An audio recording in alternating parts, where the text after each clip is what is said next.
You're the best.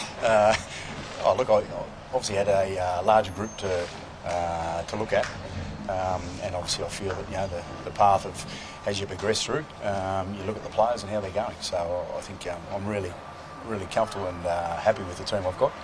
Well, you've got to make some decisions, but we're really looking forward to what's ahead now.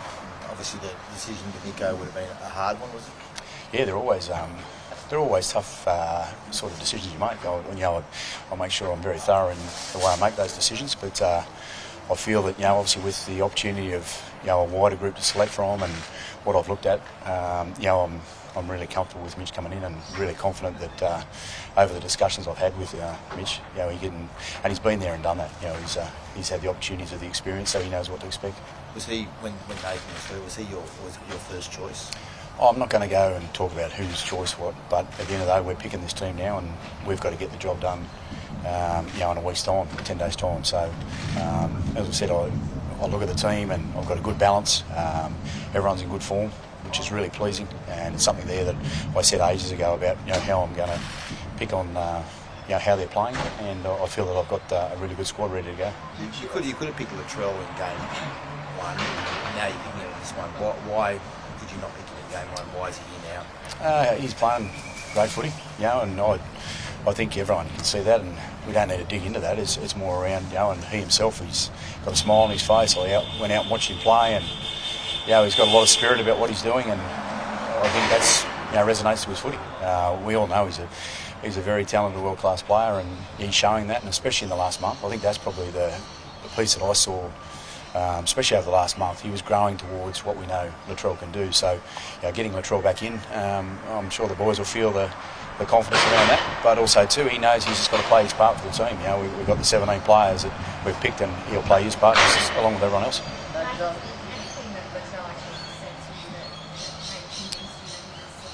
We had a really good conversation and had many conversations, but again, I'll keep those to myself. But he's in a really good frame of mind. We all know when any player is in that frame of mind that they're going to come into a camp and they're going to add to what we're doing. And I was really pleased with how the first squad went about what we wanted to create within. Unfortunately, we missed the mark there, but now we've got another opportunity, and the boys are coming in there. It's about doing the job for each other and the state. Two submins in the last 3 games for Latrell. He does have a bit of that red mist. He starts close to the He'll be right. He'll be fine. Yeah, he's. I had a really good close look at Connor in the first Origin. Actually, he's reminds me a bit of a Craig Wing. He can play pretty well anywhere on the field. He'd probably jump in the front row if he needed to. He's just got a lot of energy. He can play a lot of different positions. He's sort of like the perfect 14, really. I'd be comfortable to put him anywhere on the field. He's shown that throughout his career, and he's probably had a bit of bad luck over time just with the way his career's gone. But it was a really good conversation to have with Connor yesterday. And you can feel that when you're sort of talking. Like, everyone wants to play Origin, and he's really excited, and I know that he can come in and fill many different roles for us if need be. Looking back to that first game, where you didn't have a typical 14 like you have now, is that something that you sort of got to look at that game and go, could maybe use some of it a little bit more versatility? No, not at all. I mean, the circumstances of the game's changed, from what happened. So I was really comfortable with the squad, and at the end of the day, we've got to get the job done with whatever we have, and that's what this one's about now. One of the tougher calls was Cam McGuinness. Cameron Murray. Yeah, I mean, we've all seen Cam Murray over a long period of time play for the state many a time, and he's played for the country, and he's a world-class player. That's what it comes down to. And Cam McGuinness is exactly the same, so I had to make a call on that one. But I feel obviously with the experience of Cam Murray and what he's capable of doing, I could have gone either way, but I feel at the moment it's right to bring Cam Murray back into the squad and give him a shot. Madge, we'll talk about Charles' presence. If you actually how he makes people feel so much bigger, makes them go that extra yard. If you felt that just being him out, he gives up that line, doesn't he? Well, I got that right across the squad, to be honest. You look at the players I've got. Each of them bring their own little unique way of how their presence is in the team. And Latrell's, he's one of the 17 boys that'll bring that. And I think that's the thing that I'm really keen for Latrell to do, is just be here and just be himself and play footy, because that's what he's really good at. Are you going to have to play the air between him and Spencer at all? Nah, not at all. Can I ask you, Madge, about Mitch's kicking game and how important that is? He's got one of them. Yeah. Obviously, they'll do a bit of homework on Mitch too, and we've got Jerome there that's pretty good kick himself. So we've got a few different opportunities there in our kicking, but we all know that Mitch has got a good kick, and we'll utilise that at the right times. And that's a big part of what Origin's about. It's about where you place the ball, and that's something there that we'll look at throughout the next 8 days. Will you use Latrell's kicking game as well? After what I saw the other day, we'll probably throw him in there at some stage. What was it that actually tipped you in Mitch's favour? I think I've been talking with Mitch. I've been talking to all the players. So I've always thought he's a good player, and I guess you've got to make a decision. And you look at the kicking, you're looking at the style of play, and Mitch has been there and done that before. So I guess those things all come together with picking the squad the way I have. Madge, Queenslanders. It's brutal for Dylan to miss out the way he did game one. How was he set back? Was it a tough choice to bring him back in, or was it almost? Well, it was my first choice, I guess, and everyone could see that. You watched Dill play yesterday. He does it every week.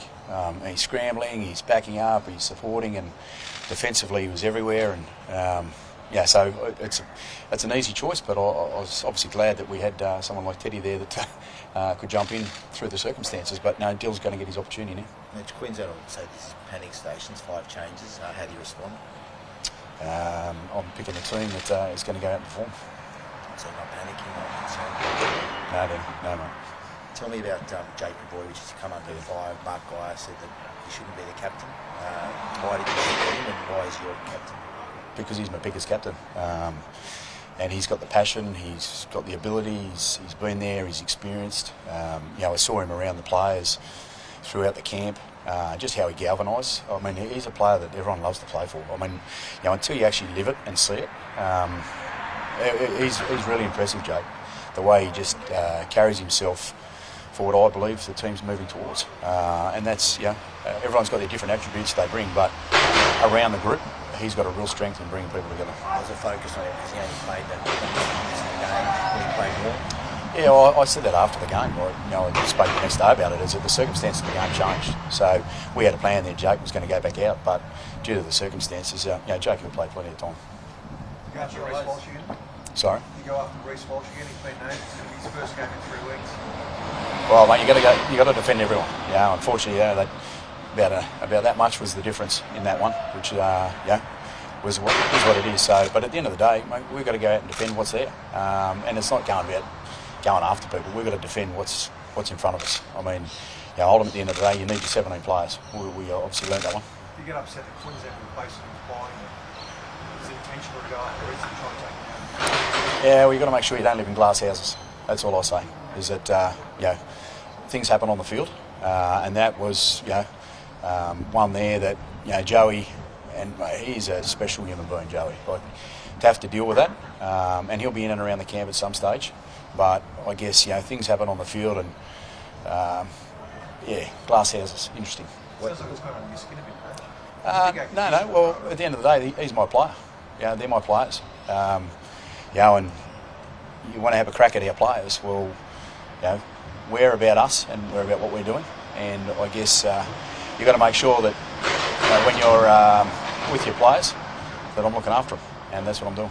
Assuming that you're not going to be hesitant about, or the players aren't going to be hesitant about putting pressure on us in this game? They've got players that we'll do our homework on. We've got to get our style of how we want to play. We've got a couple of little subtleties there with the changes. So they've got to look at us. What did Queensland get away with that annoyed you in that game? That's between me and the players, Danny. But we'll work on things that we need to. At the end of the day, we're looking forward to this game now. Getting this squad and going away and getting into camp.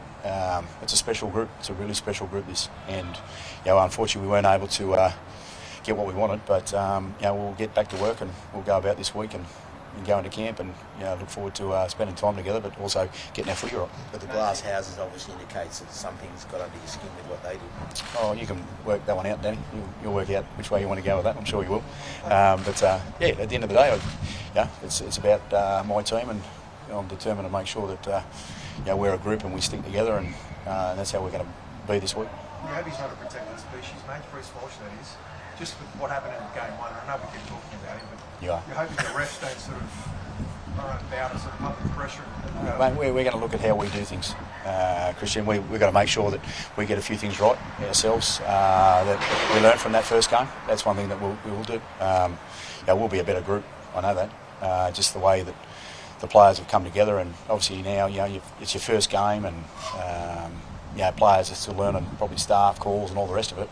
But this camp now, I'm looking forward to getting together, and I've got a really strong sort of senior group. They're all experienced, and they'll be able to really drive a lot of the things that we're moving towards here, which is good. Madge, on that, did you find it somewhat difficult to take a lot away from the first game, given you were playing down a man and out of position for 75 minutes? Actually, I got a lot from it, to be honest. I got a heap, and so did the players. And we'll get a lot from that moving forward. It's an experience that we've had now, and I've got to say, in all my coaching, I've never had to experience that one. But you definitely learn a fair bit. But also too, like the amount of work that you've got to do in a situation like that. I was really, really happy and proud of them, the way they represented, and when you take someone out of a 13-man line or 12-man line, you've got to work really hard for each other, and I felt that the players were really strong in that space, and we'll look at that moving forward. What are those players that strikes fear in the opposition team? Can you talk to the way he influence the game? Yeah, I don't really want to just isolate one player. I mean, like, we all know what Latrell can do, and I want him to come in and get into the camp and just be around the players and build a connection with the players, and let him go and be the player we all know he can be. If he does that, then he's doing his job for the team. I think that's a really important part of, we've got strike across the park. You can see that. You talk about Dylan out the back. I can't wait to see the opportunities that he'll create for us. And then you up in the front, like Reece Robson. He played 80 minutes in a game where he was stuck in the middle of the park, and he worked really hard for his teammates. So, each individual brings their own character to the team, and that's going to be really important to us. Madge, you always lead up a little bit when Brad asked about Latrell's kicking game. Arguably the best at that is Matt Bird, who's been excluded from the squad. Yeah. Can you explain? Yeah, Birdo, I'm very fortunate. I've got some great players to pick from. And Birdo, to his credit, every time he was around the camp and in the camp, he's great. So, but I make decisions for the makeup of the team. And I think with Connor there, he comes in and he can provide opportunities right across the whole team if something happens. Madge, did you ever have an issue with Latrell? I mean, there's sort of scuttlebutt around that there's something between you guys. Oh, I'm sure you started that one. Did I? I don't think it was. No, not at all. No. I've known Latrell for a long time. And I guess there's storylines, but I really enjoy his company. He's good. And look, he's in a really good place at the moment. And obviously, as a player, he's one of those ones that wears it on his sleeve and his heart. And, they've been through a little bit, but now they're in a pretty good place where they're at, and that's showing in their team. And for a player to do well, the team's got to do well, and he's doing well now, and gives him the opportunities to come in. Yep. No, it's right. Thanks, guys.